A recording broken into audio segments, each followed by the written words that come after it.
Steroids continue to provide solutions to problems, and the reducer is no exception.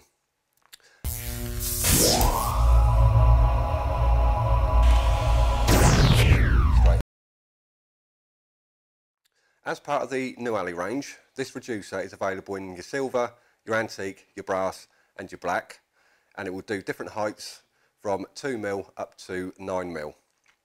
Now, the reducer actually comes with two recess sizes. You've got your 1mm for your rigid tile peelable surface and your 3mm for your LVTs, and it comes pre-taped with a contact tape on the recess and a high adhesion foam tape on the back.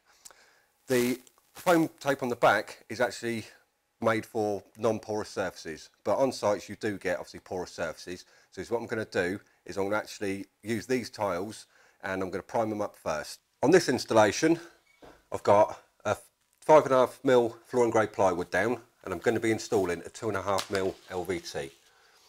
So if I just take a strip of the LVT there, I'm going to use the Steroids drop checker to check the height. Once I've done that, that's given me a reading of 6mm. So that drop is 6mm. One thing to take into consideration with the actual profiles is the tape on the back is about 1mm thick.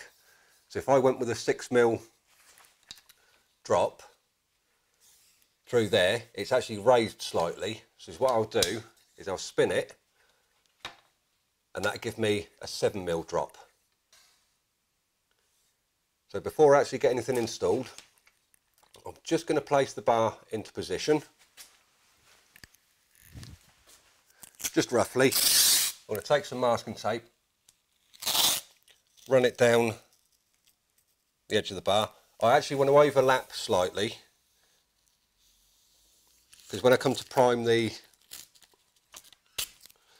surface, I don't want primer coming past the edge of the bar. That could actually become visible. So that's masked up ready. Now it's a case of priming. I'm now going to prime the surface with a general purpose primer, just to take away the porosity of the tiles themselves.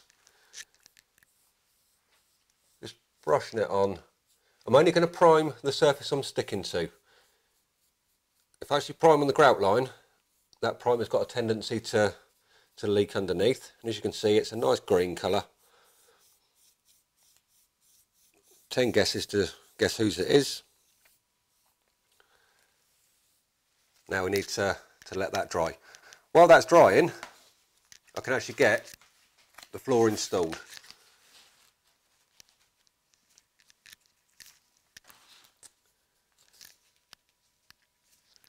Bit of a Blue Peter special, here's one we made earlier.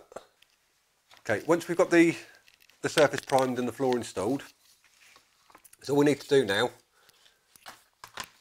is take the profile. Now the profile hasn't been cut down to length yet. I actually want to get the inlay in first off. So just using a bit of paper felt again, I'll just put that up against the edge there. I'll give it a quick fold to make life a little bit easier just there.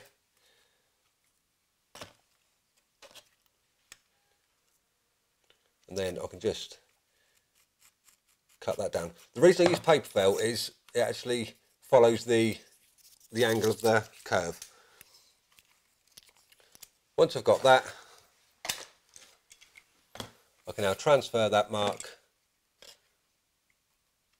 to the LVT.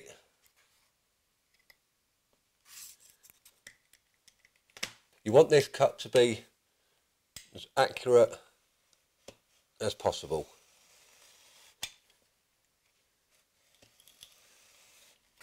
Once I've scored it, I can now just break off the LVT, just fold it over,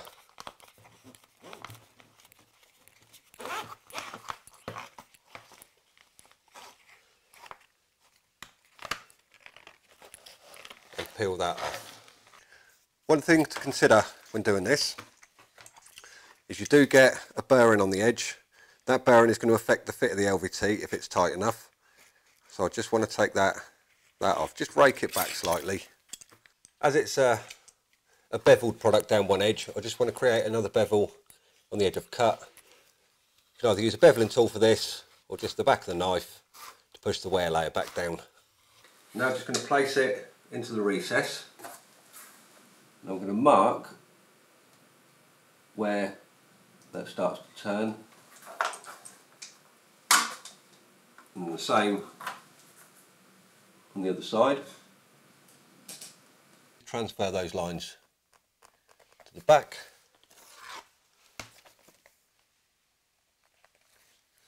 Same on that side. And just strike a line between those. This is just to give me a guide for when I'm grooving the back. As it's a small piece, it could have a tendency to shift around. So it just keeps my grooving true. It's now time to get the groove on.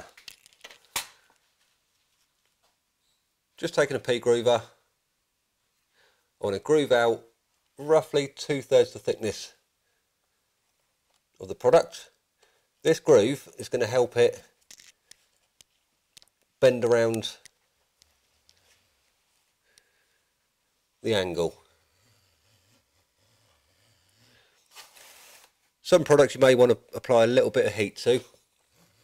Just bear in mind when you do heat these products up, they have got a tendency to expand slightly. Once you finish grooving, what you want to do is bring your inlay up to your reducer and just make sure that your groove line is in line with the angle of the curve. If it's the other way around, your groove line will actually be 1 millimetre off. So I'm happy with that. Now it's a case of just peel the topping off the tape.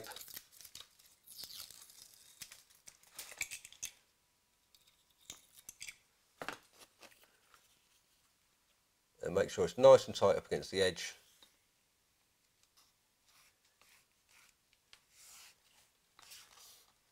Once in position, you're going to need to apply a bit of heat to it just to help it form around the curve. As with any LVT, it's always best to be precautious when you're warming the LVT. You don't want to scorch the surface. If you notice, I actually get everything cut beforehand, just in case there is any slight expansion with the product. It will actually retract back to its original size. Doesn't need a lot of heat for this, because that groove will help it form around. Just roll it over. As you can see, that tape really does get a good grab. As a contact tape, it will build strength over time as well. So I've allowed the LVT to cool, then cut the bar to size. By doing it that way, I know the bar and the LVT are both exactly the same size. So now it's putting the bar in position. I've already figured out which side needs to go on the surface. Give me a 7mm drop down to the floor. Bring that up to the edge. And the tape gets a really good grab straight away. Then just give it a bit of pressure. This will start to build up strength over time. And there we have a tramline profile which is 100% matched to the flooring you're actually installing. And currently there is nothing else like it on the market.